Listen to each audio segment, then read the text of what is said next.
From the very beginning, we wanted to create a huge cinematic experience. Part of that was to create amazing sound effects and Foley. I think sound effects are often the most overlooked area of game audio. They give the player the most information and the most connection with what the character's doing.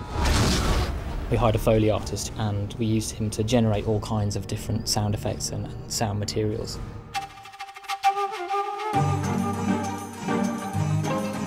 There's a little bit of everything here, meaning junkyardish. Every element you could possibly think of is here. Me and Marco have gone for runs out to flea markets and big garbage dumps, and we look for things that would work for the video game. The best person to be attached to this project would be Marco. He's worked on hundreds and hundreds of films. This is just a small portion of the props that we have. We've got metal buckets, we've got shackles, water effects, any kind of clothing that might need rustles or different kinds of jackets, different types of metal, gates, any kind of a sound we have. With a movie, you're starting with a little bit of something and then you either add to it or you sweeten something or you replace it. With a video game, you need to do everything. If you don't make it, you don't have it. We get movies from Tom and we'll put it up on the screen in the Foley room and we'll play it back a few times and see the motions that she's doing. A lot of the times they're not rendered completely, so we're dealing with some raw footage.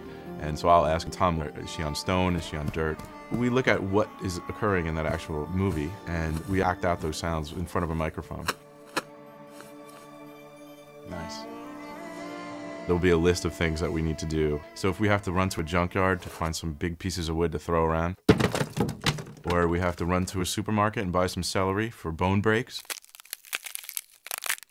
I think watermelons are pretty overrated. A lot of people think they give you all this wonderful sound, but you hit a watermelon with a mallet and you get a half-a-second sound that doesn't have any kind of an implosion sound. Or we want something that sort of tears at the fiber of the item and just sort of rips it apart. Some of the more challenging things, I think, is some of the sword elements. The sword's not just a weapon, it's kind of a character in its own right. It's the thing that we want to use to make the player feel the most powerful. We brought swords to Heavenly Sword that we got from Crouching Tiger. In Crouching Tiger, we actually did a pass at the beginning where we used crowbars and bats and all these different things, and Ang Lee came in and goes, you know what, we need swords.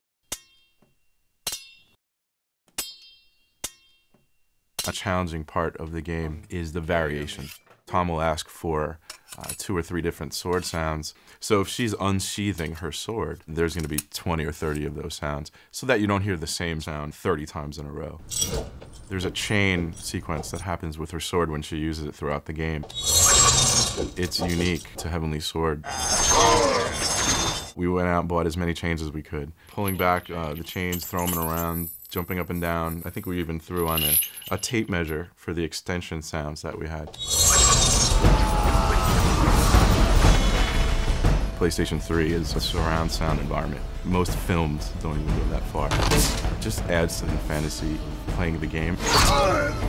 Your senses are being pulled one way and another. We're trying to make it as an intense an experience as possible without making the player feel, whoa, that's not real. The more challenging the sounds are, the happier we are. And if we can convey that in the game and everybody's happy, then we did our job. And it makes it that much more exciting and happier.